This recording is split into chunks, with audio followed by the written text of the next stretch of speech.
Jean-Claude Camus, l'un des très proches de Laetitia et Johnny Hallyday, était l'invité de chez Jordan de Luxe sur C8 ce mardi 5 décembre, date symbolique des 6 ans de la mort du chanteur. L'occasion de revenir sur les derniers instants à Marne-la-Coquette et sur ce qui s'est véritablement passé pour Nathalie Baye et sa fille Laura, éjectée, d'après elle, de la Savannah ce jour-là. Il y a 6 ans jour pour jour, Johnny Hallyday rendait son dernier souffle à l'âge de 74 ans après avoir longtemps bataillé contre le cancer. Loin de lui l'idée de se laisser abattre par la maladie. Les dernières semaines de sa vie, le chanteur était encore capable de monter sur scène avec Eddie Mitchell et Jacques Dutronc pour assurer l'ultime tournée des vieilles canailles. Sa force, Johnny Hallyday l'a puisée dans sa passion pour la musique, sans laquelle il ne se serait sans doute jamais autant battu. Mais le 5 décembre 2017, siesti dans la villa La Savannah de Marne-la-Coquette, que Laetitia tente en vain de vendre désormais, il s'est éteint à l'âge de 74 ans.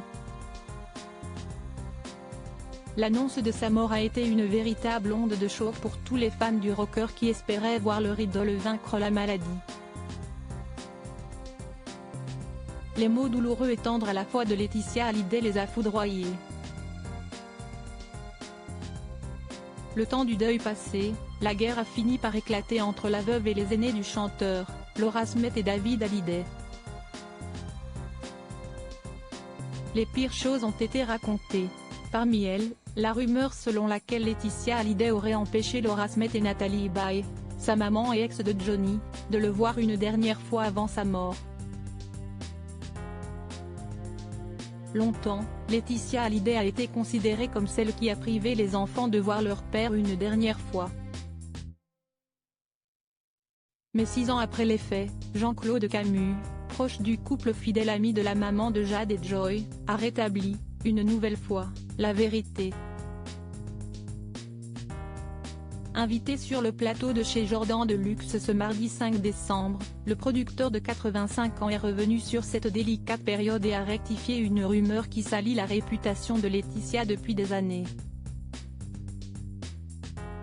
Johnny a refusé que Laura et Nathalie Baye le voient avant sa mort. Beaucoup de choses ont été écrites, fausses aussi. Le samedi où j'étais là, où il a été dit que Laetitia avait refusé à Nathalie Baye et Laura de le voir, je ne le sais pas de Laetitia, je le sais de l'infirmière quand je suis arrivée, je la connaissais bien. Jean-Claude Camus explique alors qu'un texto reçu par Johnny demandait que Laura et Nathalie Baye viennent le voir ce même jour. Une requête que Johnny a refusée, il avait répondu non. Pas samedi, la semaine prochaine. Évidemment, le caractère de Johnny, quand il avait décidé que c'était la semaine prochaine, c'était pas aujourd'hui. Donc il a piqué une crise, et si est-il l'infirmière qui a été chargée de leur dire. Ça, si est-il la vraie histoire. Des relations apaisées entre Laetitia, David et Laura? Dans la foulée, Jordan de Luxe a souhaité savoir si le temps de l'apaisement était arrivé entre les aînés de Johnny et Laetitia Hallyday. Si le procès est désormais passé, l'entente n'est toujours pas au beau fixe, je le regrette parce que je sais que ça manque aux petites, Jade et Joy, note de la rédaction, si est sûr, déplore Jean-Claude Camus. Même pour la mémoire de Johnny, je pense que tout le monde, et Laetitia le souhaite, devrait faire table rase puisqu'il n'y a plus d'héritage, il n'y a que des dettes. Un bien triste constat.